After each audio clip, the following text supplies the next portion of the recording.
안녕하세요, 여러분. 한 주간의 세계 경제 요약해보는 시간입니다. 9월 첫째 주 요약하겠습니다. 이번 주에는 큰 매크로 경제 뉴스는 별로 없었습니다.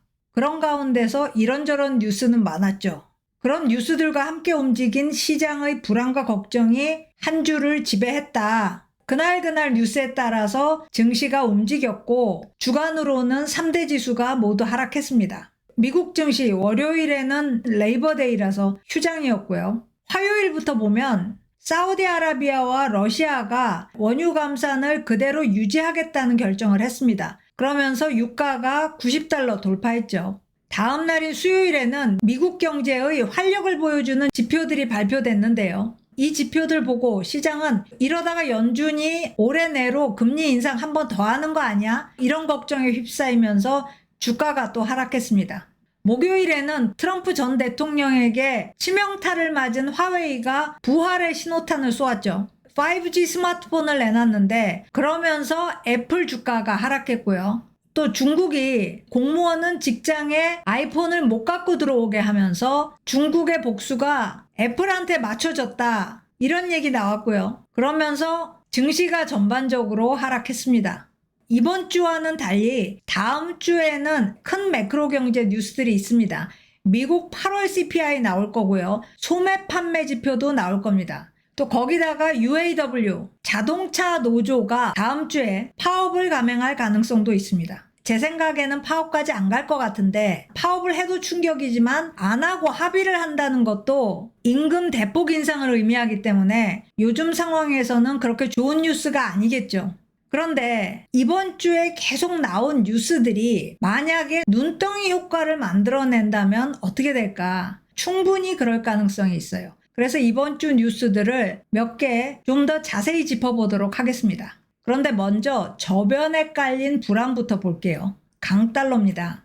달러는 올 들어 가장 강력하고 확실한 랠리를 펼치고 있어요. 여기입니다. 작년에 이렇게 올랐다가 많이 수그러들었는데 다시 오르고 있는 중입니다. 곧 200일 이동평균선도 올려놓을 것 같습니다. 자, 그런데 강달러도 불안하지만 이 랠리가 썰물처럼 빠져나간다면 그건 더 불안한 겁니다. 현재 미국 경제의 가장 큰 불안 중에 하나일 것 같아요. 그럼 이때와는 왜 다른가? 일본 때문입니다. 일본의 초저금리 정책이 이제 점점 유지하는 게 불가능해지고 있습니다. 현재 엔화는 교역가중 기준으로 보면 21세기 시작된 이래 최저에 와 있습니다. 일본 재무부는 환율 개입을 시사하고 있고요. 곧 하지 않을까 생각이 되는데요. 일본 중앙은행 BOJ가 YCC 일드 커브 컨트롤을 완화한 후에 지금 10년물 국채 수익률은 0.65% 기록하고 있습니다.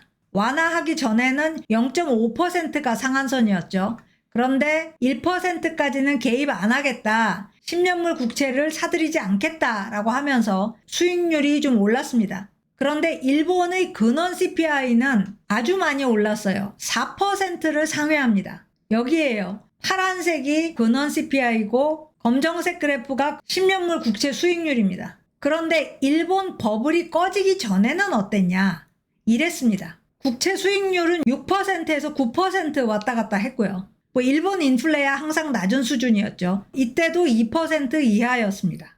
그런데 만약에 일본의 디플레 시대가 이제 막을 내린다면 잃어버린 30년은 이제 끝났다고 생각하는 사람들이 많은데 일본 정부나 BOJ는 아직 확신이 없어요. 임금이 충분히 안 올랐기 때문이죠.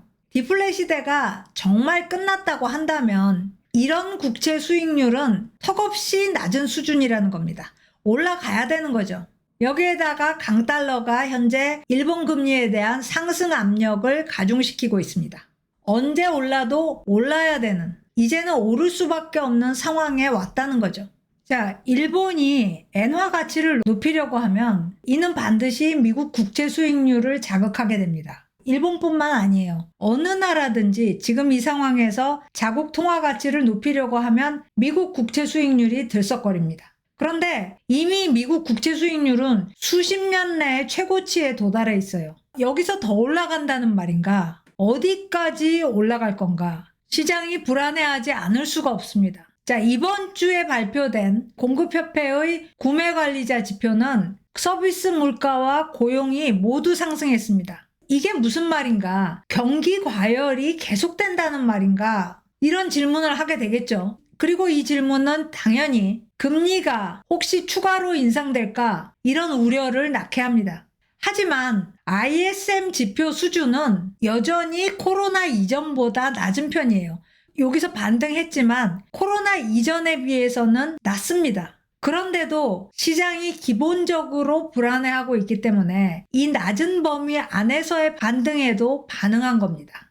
이 ISM 지표의 신뢰도도 그렇게 높지 않아요. 이때가 글로벌 금융위기 때입니다. 이미 2007년 말에 침체에 들어갔는데 계속해서 확장을 했어요. 80까지 올라갔습니다. 그러다가 리만 브라더스 사태 나고야 아차 하고 하락한 게 이 ISM 구매관리자 지표예요. 수직 낙하를 했죠. 이렇게 신뢰도도 높지 않은 지표를 보고 주식을 팔았다. 이거는 그만큼 저변에 깔린 시장 불안이 높기 때문인 거죠. 자, 전반적으로 여러분도 느끼시겠지만 경제 지표에 대한 신뢰성이 추락하고 있어요. 보통 지표가 나오면 나중에 수정치가 나옵니다. 수정치는 수정이 돼서 나오는 건데, 그러니까 변동폭이 있는 거는 당연하죠. 하지만 변동폭이 너무 크면 상황에 대한 해석 자체가 붕괴됩니다. 예를 들어서 노동시장이 타이트하구나, 이 정도로 타이트하구나, 이렇게 해석을 하고 한 달 후에는 이렇게 되겠다, 이렇게 전망까지 했는데 수정치가 너무 다르게 나오면 이게 와르르 무너지는 거예요. 우리가 무슨 생각을 했던 거지? 왜 그런 판단을 내렸던 거지? 이렇게 되는 거죠. 이런 상황이 반복되면 서베이 응답자의 성의도 하락하게 됩니다. 작년 1분기에 3개월간이죠. 신규 고용 규모가 수정치에서 46만 명 이상 증가했어요. 여기입니다. 그리고 올해 6, 7월 보면 신규 고용 규모 수정치 나오면서 10만 명 감소했습니다. 요즘 경제 지표가 이렇게 나온다는 거죠. 그러니까 믿을 수가 없는 경제 지표를 보고 시장은 또 비관했다, 이런 얘기가 되는 겁니다. 자, 설상가상 최근 서베이 응답률이 크게 하락했어요. 신규 고용 서베이는 65만 개 업체에게 질문을 하는 거예요. 그런데 항상 응답률이 60%대를 유지하다가 최근에는 42%대로 떨어졌습니다. 구인과 이직 서베이는 더합니다. 응답률이 절반 이하로 떨어졌어요. 70% 정도 되던 것이 현재 32% 기록하고 있습니다. 그러니까 악순환고리에 들어간 거죠. 서베이 결과의 신뢰도가 떨어지고, 그러니까 응답률이 떨어지고, 응답률이 떨어지니까 신뢰도는 또 더 떨어지는 거죠. 자, 이번 한 주간 시장을 불안하게 했던 요인 또 하나 있습니다. 과연 소비자가 미국 경제를 침체로 몰고 갈까? 이런 우려입니다. 아시다시피 미국에서는 소비 지출이 GDP를 떠받치는 가장 큰 기둥입니다. GDP의 65% 정도를 소비 지출이 담당하죠. 그런데 지난주 그리고 그 전주에 소비자들의 지갑이 말라버렸다라는 뉴스가 많이 나왔습니다. 그러면 왜 여전히 소비가 활발한가? 빚을 지고 소비한다, 이렇게 해석이 된 거죠. 스캔에서도 이 얘기를 지난주에 다뤘습니다. 그리고 이번 주에 이게 시장의 불안을 증폭시켰어요.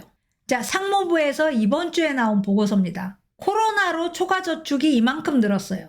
미국의 저축 트렌드를 완전히 뒤집어 놨죠. 그런데 이 초과저축을 다 소진하고 지금은 오히려 저축 트렌드보다 하향하고 있다, 이런 분석을 내놓은 거예요. 그리고 또 재미난 결과가 경기 침체 때마다 침체 시작 이후 시간이 지나면서 초과저축이 어떻게 변화하는가를 조사했습니다.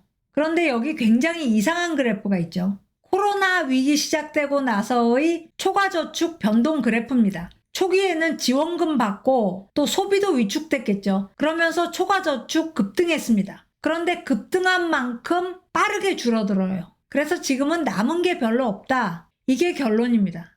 그럼 미국 경제는 누가 끌어가지? 당연히 이런 걱정이 나온 거죠. 그리고 얼마 전에 이 걱정에 불을 붙인 연구가 있었습니다. 연준의 연구였어요. 자, 초과저축 어떻게 형성됐나? 코로나 지원금이 있었고요. 그리고 지출을 줄였습니다. 그 결과 초과저축이 만들어졌는데 다른 나라 상황과 비교를 해봤어요. 그런데 미국은 이미 다 소진했다는 겁니다. 이 하늘색 그래프가 미국이에요. 이미 마이너스로 갔습니다. 다른 선진국들도 코로나 지원금 받았고 코로나 때문에 지출을 또 줄였을 겁니다. 그런데 이 나라들은 훨씬 느린 속도로 초과저축을 사용했어요. 그래서 여전히 초과저축이 남아있는 상태입니다. 자, 미국이 이렇게 빨리 초과저축을 써버린 게 혹시 미국 경기의 빠른 회복을 설명해 주지 않을까? 이런 질문도 제기됐는데 충분히 가능하죠. 아직 이 연구까지는 못 갔습니다.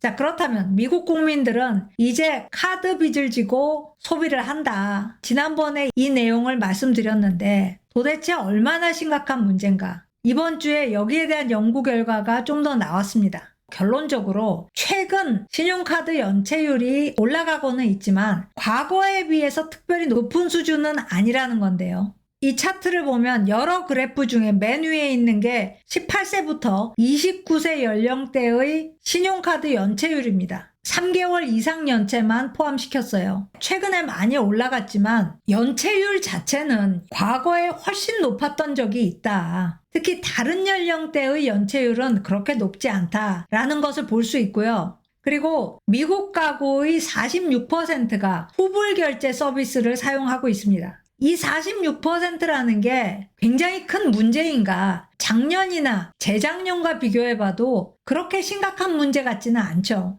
하지만 어쨌든 소비자들의 지출 상황이 약화되고 있다는 것은 분명합니다. 당연히 우리가 계속 지켜봐야 될 부분이고요. 그런데 한편으로 실질임금이 상승하고 있습니다. 빚내서 소비하는 것도 맞지만 소득도 올라가고 있다는 거예요. 그리고 경제활동을 하지 않겠다고 마음먹었다가 마음을 바꾼 사람들이 늘어나고 있습니다. 노동시장에 다시 들어온 거죠.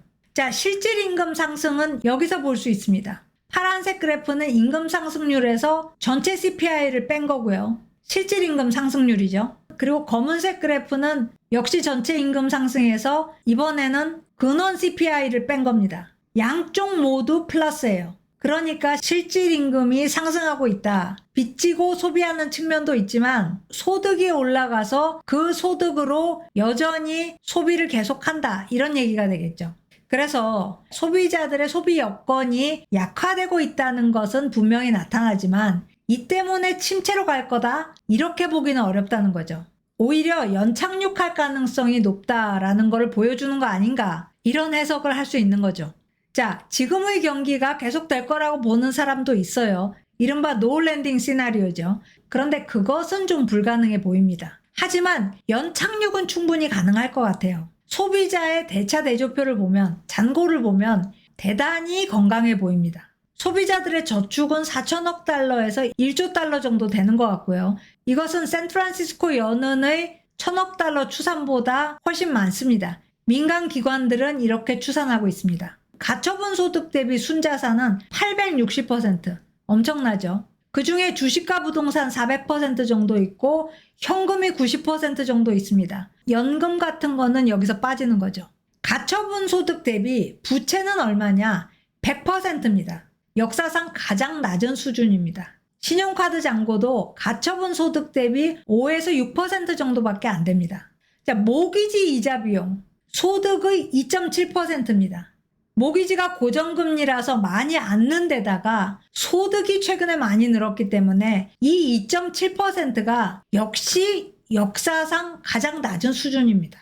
하지만 모기지 외의 이자 비용은 늘었어요. 전체 가처분 소득의 2.5%. 미국 소비자들이 충분히 지불할 수 있는 수준이다. 이렇게 보여집니다. 그래서 우리가 처음에 했던 질문, 소비자들의 지출 여력 약화가 경제를 침체로 몰고 갈 것인가? 그렇지는 않을 거다라는 거죠. 자, 마지막 뉴스입니다. 사우디아라비아가 원유 가격을 배럴당 100달러 정도로 올릴 생각이 있다. 이런 얘기가 이번 주에 나왔습니다. 사우디와 러시아가 원유 감산을 연장하겠다. 연말까지 계속하겠다라고 결정했죠. 그러면서 이번 주에 브렌트유가 배럴당 90달러 돌파했습니다. 올 들어 처음이고 그러니까 90달러가 올해의 최고가가 되는 거죠. 6월 이후에 유가가 지속적으로 오르기 시작했습니다. 그래서 이미 25% 상승했는데 사우디는 여기에 만족하지 않고 더 올리겠다고 생각하는 거죠. 자, 지금은 여러모로 민감한 시기고 따라서 사우디의 결정도 대단히 민감한 행동입니다. 이번 주말에 G20 열리죠. 이미 열리고 있습니다. 바이든 대통령은 이 자리에서 이스라엘과 사우디를 화해시키고 싶어 했어요. 그래서 G20 전체를 반러시아로 몰고 가겠다. 이런 계획을 세워놨는데 지금 보면 이게 다 물 건너간 것 같습니다. 바이든 대통령은 미국 경기 좋다. 그리고 경기를 건드리지 않고 인플레까지 제압했다. 이거를 대선 운동에서 전면에 내세우려고 했는데 이제는 쉽지 않아진 거죠. 미국에서 이 펌프 프라이스라는 거, 주유소 휘발유 가격입니다. 미국인들한테는 이게 너무나 중요하죠.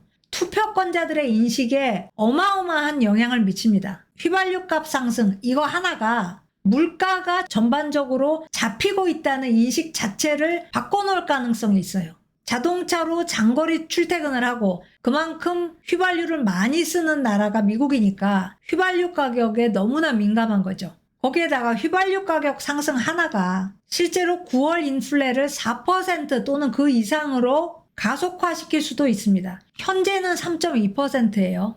9월 CPI 나올 때쯤에는 이 휘발유 가격 상승이 다 CPI에 반영될 거라는 얘기입니다. 올 들어서 주유소 휘발유 값도 25% 상승했어요. 현재 1갤런이 3.8달러입니다. 그런데 25% 상승이 문제가 아니에요. 바이든이 집권한 시기가 2021년 1월이에요. 이때는 코로나 영향으로 휘발유 값이 낮았죠. 이때에 비해서 지금의 휘발유 가격은 60% 더 높습니다. 당연히 공화당은 이 60% 상승을 부각시키겠죠.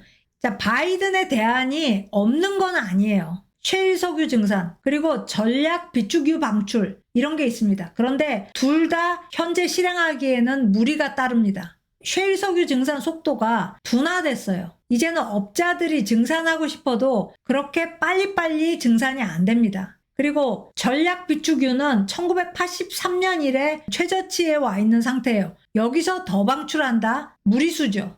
자, 이런 상황이다 보니까 사우디아라비아의 가격 장악력이 더 올라갔습니다. 이걸 누구보다도 잘 알고 있는 게 바로 사우디죠. 그리고 미국도 당연히 잘 알고 있습니다. 작년 10월에 사우디가 첫 감산을 감행했을 때는 백악관이 사우디에게 러시아 편이라면서 비난을 퍼부었습니다. 그런데 이번에는 굉장히 얌전하게 코멘트를 했어요. 유가에 대해서는 사우디와 정기적으로 소통을 해 나가겠다. 백악관 안보 담당 보좌관 제이크 설리반이 이렇게 얘기를 했는데 바이든 행정부의 실세죠. 실세가 사우디의 눈치를 보는 겁니다.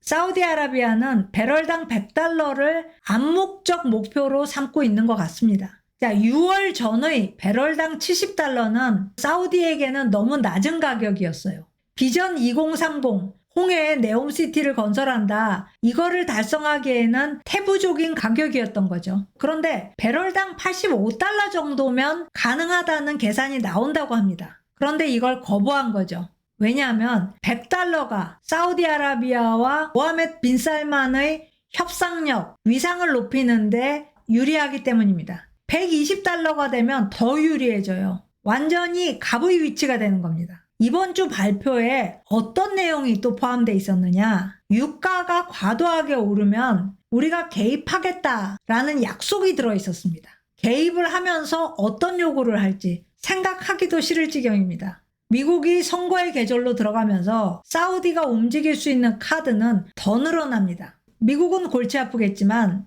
피부로 그 고통을 느껴야 되는 것은 세계의 비산유국들 모두가 될 겁니다. 반러시아 캠프에 속해 있는 비산유국들은 더 할 거고요. 자, 오늘 스캔 여기서 마치겠습니다. 고맙습니다.